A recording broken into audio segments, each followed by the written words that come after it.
What's going on, guys? This is Oliver, formerly from Response AI, and now running Tricomb.com and getseer.com. Listen, guys, again, thank you so much for the growth of this channel. It was literally 10 days ago that I had 300 subscribers-ish, and now we're at, 3,300, whatever it may be. Thank you so much, guys. There's literally hundreds of videos planned for this channel, so subscribe, and thank you so much for commenting and stuff like that. Right, so a massive problem with software, right, is that no one knows how to price it, and then they price themselves out and they die or they explode, right? And this video is going to explain how to price your SaaS for success and how to copy the pricing models of million or billion-dollar companies, right? Now, in essence, the short and sweet of it, guys, is that you need to create a competitive pricing structure that you can survive with, right? Because you could charge too low and die, charge too high and die. And this is what we're talking about today. So most founders, right, they get pricing completely wrong. They look at a few competitors, right? They pull numbers out of thin fucking air and they hope for the best, right? So SaaS pricing is a game combining psychology, economics, and market dynamics, right? And it can make or break your SaaS if you have a product, like I said, that's too much or too little. And this video shows you how to price your SaaS from experience. As someone, myself, I've sold over 1,000 SaaS subscriptions, right? In general, that area has been between, say, $39 a month and $99 a month. Some much less. Some on the, say, $100 side, $200 side. And currently, getseer.com, which has around 100 odd users on it right now, that's like $19, right? So it's a very, very small sort of price, but selling all sorts of stuff, right? So the economics of survival. So the most crucial aspect, guys, that obviously fancy pricing articles, courses, whatever it may be, all of these things ignore, is pure survival, right? So there's something called pricing self-destruction, where your cost of fulfillment exceeds what you charge customers, right? So it looks like this. You build a SaaS, right? Your servers, APIs, support, everything like that. The total cost is $20 per month, right? This is per user, right? But you charge the user $12. Now that math is absolutely brutal, especially if you start scaling up to 100 users, 500 users, 1,000 users, right? So while venture-backed companies can afford to lose $8 on every user, so if we go back to the example, let's say you get 1,000 users, right? Across the board, you are losing $8,000 a month because you simply didn't do the math properly on what your costs are. The big companies can afford to do this, guys, because they have a $40 million war chest, right, in their back room. And bootstrapped founders, which is us, typically, we don't have this luxury, right? No one's going to give us any money. So Response AI grew to 500 customers because we knew exactly what our 10,000 credits per month plan cost, and we ensured that our $99 pricing maintained a healthy margin, right? So after server costs and after API costs, what do you have left? Now, without venture funding, understanding that those unit economics is so important for survival, it's the only way you'll grow. Crucially, guys, now that AI is here and everyone is building apps with AI, which is great, AI costs. Typically, you're using ChatGPT's API or using Claude's API or Perplexity or DeepSeek, right? You need to know how much that's costing, right? Because with getSeer, I analyze millions of comments on Reddit every single week, and that's cost me a lot of money, guys, hundreds of dollars per month. So I need to make sure that my customers, per customer, it doesn't cost a lot more than that to, sell them the product. So I know, for example, that getseer.com, it typically costs me about $3 to $4 per month per user to run the app, right? And I charge $19 per month. So let's assume that that's a, say, $15 margin. That means if I get to 1,000 users, which I'm not far off doing that, I'm setting systems up, things are exciting, I will be making $15,000 a month and, spending $4,000 or $5,000 a month, okay? So that's the unit economics of a SaaS, especially something like mine with getseer.com, which is like a lot less expensive. Tricomb.com, my other SaaS, the unit economics are insane. It doesn't cost me actually anything because it's a very specific kind of tool. It costs me, $100 a month. And obviously I get, say, I would say about 100 customers a month are buying the actual tool. So this is where like it comes in, and it's so important to understand the unit economics. Now, the value multiplier rule. So the golden rule of SaaS pricing is specifically if you guys are, charging businesses, right? So selling to businesses, B2B. You've got to be a clear fraction of the value that you create in the product, right? So if your product saves or generates $50 out of thin air, charging $30 becomes an easy decision, right? So they're effectively paying you to make more money than you are charging them, right? So this is why like companies like Ramp, they grow so quickly. Their proposition is mathematically obvious, guys. So when your software helps developers save on cloud costs or helps you optimize ad spend, like Hyros, there's a guy in the marketing space called Alex Becker, legend of a guy. If you look up Alex Becker and go to all of his old videos about like quitting caffeine or how to win or how to, quit bad habits and stuff, all of these things, he's an amazing guy, and he grew Hyros to an over $100 million exit, right? Now, he helps customers optimize their ad spend and optimize their conversions on paid ads, right? So that means that when you pay him money, when you pay Hyros money, it literally makes you more money, right? So that's a perfect example of how sales is extremely easy for tools that have a value multiplier. Now, you can do with Response, our tool Response AI, it helped because I don't run it anymore, don't own it anymore. The Response helped people convert more leads, right, into sales. So we created a simple sort of value equation that if you use Response, you will get more money, right? And that is the simple value equation where money equals more money out. So Response AI, we increase conversions. Salesforce increases conversions. Slack, this is the thing, right? Slack doesn't increase money, but it does these things like save time and help your company and team work better together. So you see how you don't always have to have a clear money in, money out, but it does work, right? Like I said, don't absolutely need this direct mechanism. Some products succeed because they're delightful to use, or they're beautiful, or they solve painful problems, like how are my team going to talk to each other, like Slack. Jira is a tool where I'm actually going to be cloning Jira in a new video soon, so you can see how to build like an enterprise grade software. And Jira make millions and millions of dollars a year. They don't have a clear like money in, money out equation, but what they do have is a project management tool that allows their team to work more efficiently. So you see how that technically equates to more money. It doesn't mean you get given dollars for using Jira, but it helps you build a better company. Having a clear value multiplier does make your sales process, guys, like a bit easier. I'd say maybe dramatically easier. So it puts you on a sort of easier, not easy, but easier mode when you're running a software. If you can prove that your tool makes money out of thin air, really, right? Tricomb is the same. So tricomb.com, the SaaS, I knew that people were spending thousands of dollars on the same data. And I was like, well, don't do that. Just buy mine for way cheaper, right? It's almost like too cheap because I spent thousands of dollars on the data, right? It might not be relevant to you guys. It's more relevant to like marketing agencies and stuff. But that tool, it saves you money because everyone knows that it's going to cost way more to get that from somewhere else, right?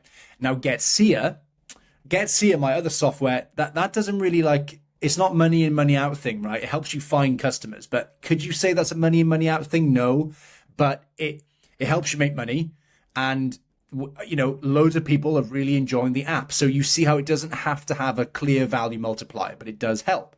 So most important pricing decision isn't your actual price, guys. It's what you charge for, right? Which again is what I call the value metric. So this is a different idea, but it's how your price scales with usage, right? So the three characteristics of this is that value alignment is number one. So as customers get more value from the tool, they pay more. Right, that's fine. That's absolutely fine.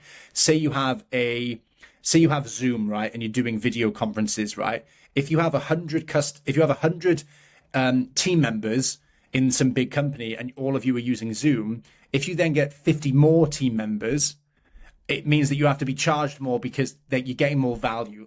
That those new 50 people are able to coalesce with the rest of the team on Zoom, right? Predictability, right? Customers need to be able to forecast their costs. So people will not sign up to your software if they are not certain that the price is at least going to be predictable over the span of, say, a year, because these companies need like, what's the word? They need predictability. They need comfort. They need to understand that things aren't going to change that much, right? In business, people don't like stuff changing all the time. So with GetSeer, I know that it's not going to change. The price is the price. With Response AI, we were constantly changing the price because we didn't really know like the unit economics at the time and like how to build it. So we're like, okay, people are going to leave, but it's okay because we're feeling it out, right? The final thing is that competitors can't easily undercut you. So this is where it's about building a moat, and it's about building tools that allow you to create value and allows you to sort of like build a small sort of gap between you and the competitors. Like, why is a competitor not choosing you over someone else? An example is that with a tool like Salesforce, all of your data's on Salesforce, and it's very hard to switch the tool, right? Even if something was cheaper, they're not going to switch because it costs so much time and energy to switch to a different tool. So taking all of your customers and data off Salesforce onto some random new thing. With defensibility, you need to understand that you have to be competitive enough that it seems very difficult for people to undercut you. Like a client can't just, a competitor can't just come by and be like, oh, I'm just going to charge half as much as you, right? With GetSeer, it's not like a ridiculous amount lower, but it is cheaper than some alternatives for whoever wants to use it. And it's like, okay, I didn't have to destroy my business, but it does create a defense of some sort to have a competitive price, right? So consider a project management tool, guys, right? So per seat pricing is common, but does that really, just a thought exercise, does that really capture value, right? So a small team of power users, like really, really serious coders and stuff like that, and marketing teams, they might get more value than a giant team who are sometimes using it. So you see how value is this weird equation. Who's using it the most? Who's enjoying it the most? And perhaps charging based on the amount of workflows they have or the amount of projects that they have running or things like that might better align. You guys have to build a software and see how competitors are pricing it and see how it makes sense to your value metrics to charge, because we could have charged $1 a month and then charged like per seat or something. We just wanted to charge a flat rate based off of our costs, right? So just have a think about that, guys. The hidden power of usage-based pricing, guys. So it's becoming more popular, especially in like infrastructure, AI products, data products, whatever, right? It reduces sales friction. So customers on usage-based pricing can start small and grow naturally without like these complex negotiations. So in other words, if you have, say, a project management tool and you have 10 projects live at a time for all of your employees to work on, right? That's going to cost you $99 a month, right? As you go up to 15 projects, it's going to cost you $105 a month. As you go to 20, it's going to cost you $115, and it continues going up. But you're creating more value in your little world because you're getting more projects done. So usage-based pricing suggests that I can charge you more because you're getting more done, right? It's a confusing thing to do, and it's a difficult thing to do when you're starting out in SaaS because it's not predictable, right? So cash flow can be lumpy. So if, in other words, you might have $1,000 a month coming in from one client and like $58 coming in from another, you need to build with Stripe. I'm going to talk to you guys and build. I'm going to do a whole video on Stripe and how to do integrations and stuff. So if you want to watch that, obviously, keep on watching. The best companies combine some like usage-based elements with like a baseline subscription, right? So with Response, what we said was, if you have 10,000 credits per month for $99, that's fine. But if halfway through the month you're like, oh, I want an extra 5,000, you can buy an add-on halfway through the month for like $19 or something like that, right? And it's only a small amount, but it then makes sure that the margin doesn't get, sort of taken away from it, right? So it means that people can be left to their own devices and they just see that things get pricier and pricier because they're doing more work. But man, swings and roundabouts, it has its problems. Enterprise pricing, right? So the big cats. So enterprise pricing is a completely different world, right? So the actual price often matters less than dynamics inside the organization, right? So successful products in the enterprise, which are like hundreds of thousands of dollars a year, they understand that you need to align on budget, right? You need to justify the return on investment or the ROI. It needs to be easy to onboard your entire company. And if you implement it, it needs to be very safe to implement. So no security issues, no GDPR issues, no legal issues, right? That's why enterprise pricing, these softwares people are building, it sounds insane, right? They're like, oh, it's going to be $500,000 fucking dollars a year, right? And you're like, how is that possible? Because I'm charging people $20 for my tool, right? But it might be something that costs $50 for them to operate, but that price includes the enterprise features, the support, the services, and confidence that you are growing with the company. So unless you're building enterprise, guys, like I would avoid that. It's just about creating, value that you can charge $500,000 a year for, right? So anyway, while theory is important, the surprisingly effective shortcut, guys, is just to copy competitors, right?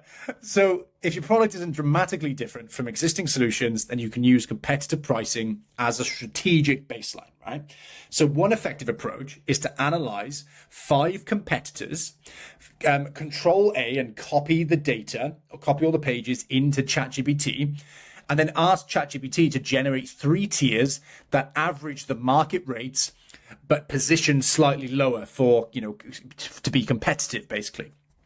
This gives you a somewhat market validated pricing whilst maintaining competitiveness. So in other words, if I've got 10 competitors for my AI sales tool, right, and they're all charging $99 a month or $199 a month or $299 a month, I'm gonna be charging $89 a month, $179 and $229, something like that, right? Because the point is, it's going to be similarly based, but I'm still going to be competitive, right? The other thing is, guys, find your competitors, right? So say you're building a competitor to Salesforce.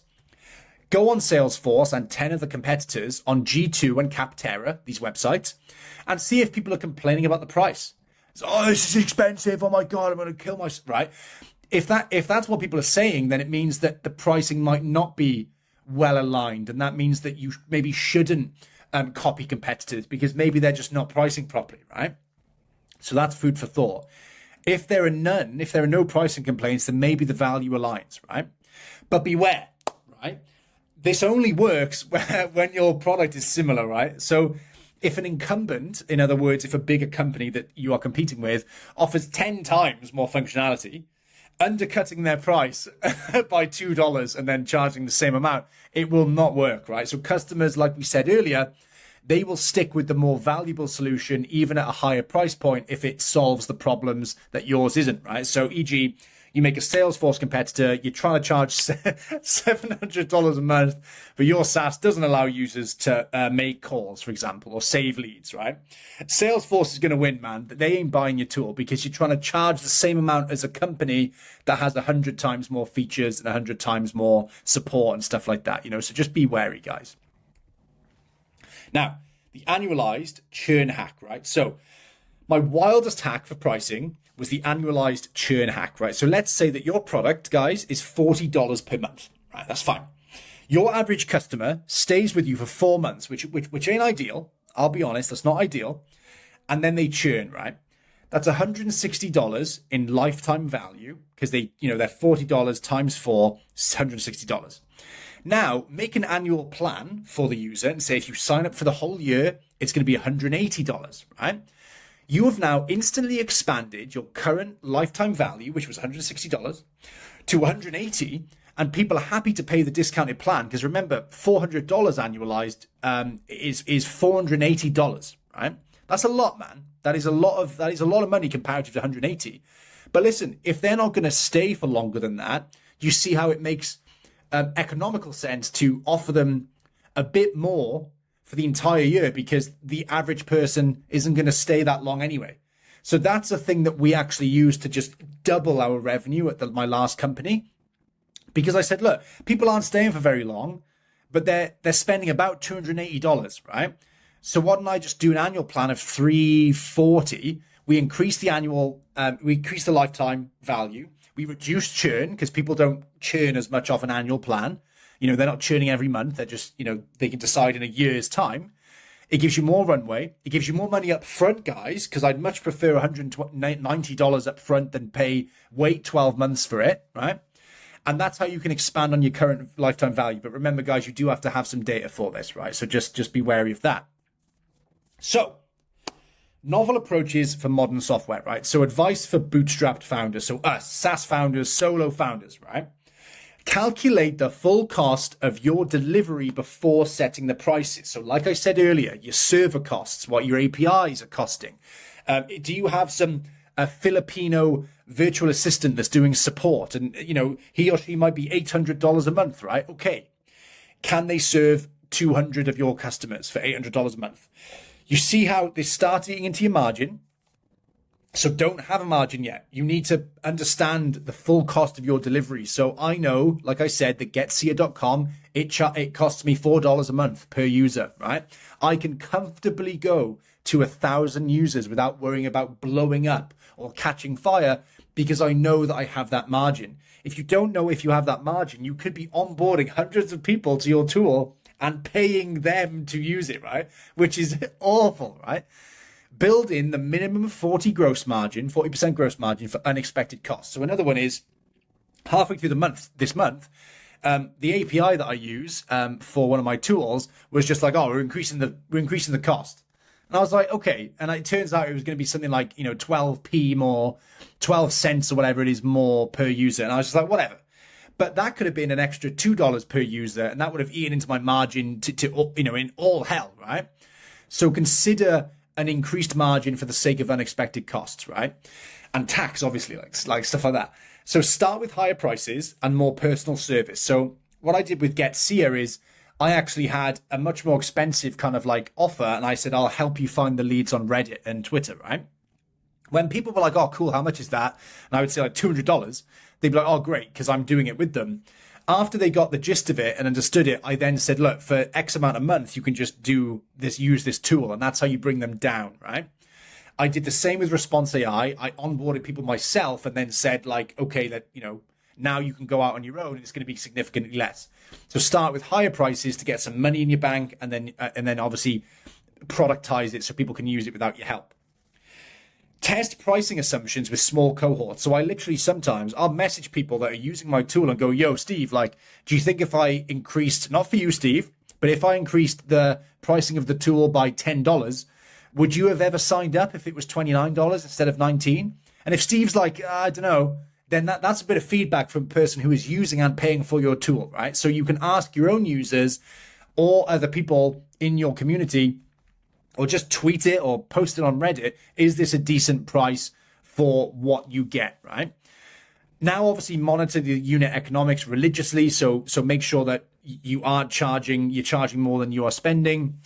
Price higher than feels comfortable because it's easier to lower that than to raise it, right? If you send 1,000 cold emails and no one buys it or even signs up to a 7-day trial, maybe your value equation is off, right? Focus on annual contracts to reduce churn, like I said. You can build in expansion revenue mechanisms. So like, if you want to pay more, you get this or get that. That's a bit more advanced, but it's considering. Keep options limited, right? So a confused mind makes no decision. So you might think that having 15 fucking tiers is going to be great. Have 3, done. Have 1. SEA has 1. Trichome has 1. Response AI had 3, right? You don't need 55 fucking tiers of pricing, right? Next, keep your options limited, right? So I just said that 3 tiers. And then understand your true delivery costs and you are golden, right? Now, the common failure modes, the free tier trap, right? So offering too much value in free tiers that cannibalize potential paying customers. So in other words, you're like, just use it for free. And then the free user's costing you $5. That's even worse because they're not even giving you anything and they're costing you, right? This is a problem because it also just so happens that free users don't like giving you money. Like, oh, wow, like what a shock, right? If they are getting something for free, they will not want to pay for it, compared to someone who's paying and then maybe wants to upgrade or downgrade, right? So just be careful that you're not giving away your entire business for the sake of a free user. I typically never have free users. Never ever have free users. I trial them 7 days and then they pay. And if they don't pay, then they're not getting access to the tool, man. That's just me. The enterprise kitchen sink, the next one. Loading enterprise tiers with every possible feature. You have 500 features for this one and that one. But if you just add this one and go into that tier, you get this. No, man. Again, it's just too confusing. It's just too confusing, and it creates bloat and complexity. And even you don't even know how to set that up. Like, you'll have to, code Stripe to work in a specific way, and all these API calls. Three tiers, man. Like, that's fine. And the monthly churn spiral. You're over relying on monthly plans, and it leads to high churn and unstable revenue, which is why you should go for annual plans sometimes. Now, quick one is that looking ahead, we'll see, usage-based models and AI and stuff like that. Outcome-based pricing. So like every customer that you win, you give us 2% of your revenue, whatever, things like that. AI-driven dynamic pricing. So AI will oversee the costs of your tools on the cloud or whatever and say like, oh, I think you should be charging this, and it'll be dynamic every month, whatever. And then greater emphasis on ecosystem value. So in other words, if we are increasing the value of your company, then you'll have to pay the big bucks. But if we're not, then we're going to have to stay cheap. Execution is everything, guys, right? Build robust billing systems, train sales teams or yourself on value selling. All of your website and stuff like that should be based on the value, like what they get, what do they get, right? If you go on trycomb.com or getseer.com, it's very clear. I'm going to be making a video on landing pages and stuff soon. It's very clear what you get, right? And what for what price, right? Don't be one of these dudes who posts like, has a landing page that says like, we innovate with the edge case of AI on the API's root of cloud. Like, what does that mean, man? I ain't buying from you. I ain't buying anything from you, man, because I don't know what you're selling. If I say you get this for $20, that's it, man. Like, people are going to buy from me. They're not going to buy from someone who has like a ridiculous landing page that doesn't make any sense. So train sales teams or you on value selling. Create clear pricing pages. That should go without saying. Develop strong expansion processes. So if people want to upgrade, it should be easy. And then analyze and adjust based on data, guys, right? And remember, pricing is never, ever finished. It evolves as you mature as a company and get more clients, right? You might get 100 new clients or 100 new customers and people are like, I'm not going to lie, this pricing sucks. And then you're like, oh, I never knew this because I just didn't have enough people to tell me, right? The best founders treat pricing as an experiment that is ongoing and they just refine it. For us, bootstrap founders with no money, right? Or just, only our own money, getting pricing right is about survival, not just about growth. We need to get it right. Otherwise we can't pay the bills and buy bread and eat beans, right? So make careful considerations about your price, look at competitors, adjust them regularly based on data. So if everyone's like, this sucks, it's way too cheap and I'm put off by it, or it's too expensive, consider that and watch your costs, guys. This has been great. It's a bit of a more boring video, but I'm so glad that I've sort of shared this because it will save you so many headaches. Love you all. Like and subscribe and all that malarkey, and I'll see you in the next video. Take care.